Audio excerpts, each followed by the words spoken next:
So Harvey, can you give me some predictions of the next 5 years? 5 years.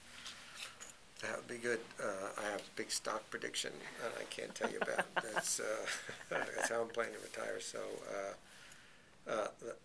I used the phrase before, and I guess I just like the way the words sound, this inexorable movement of eyeballs from, scheduled linear to nonlinear to, what was used to just be called, the market, the eyeballs moving to different places, like different cable networks to watch, but now it's how they watch, and that's the movement. There's a movement to this consumer control.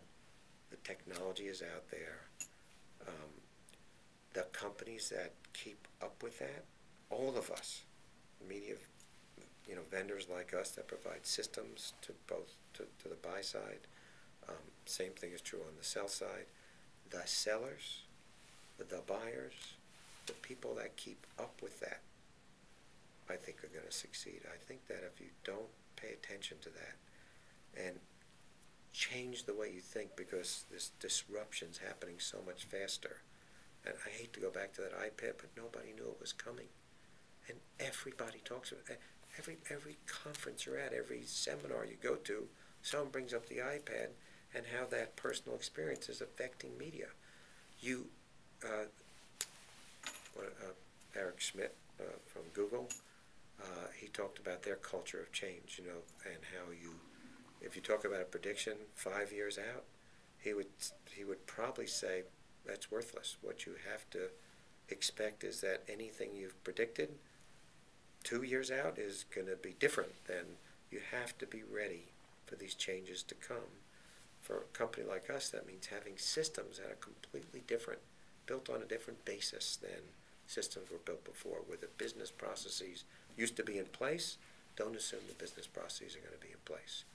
And just make sure your systems can adapt really quickly, and all of them are not going to stay around.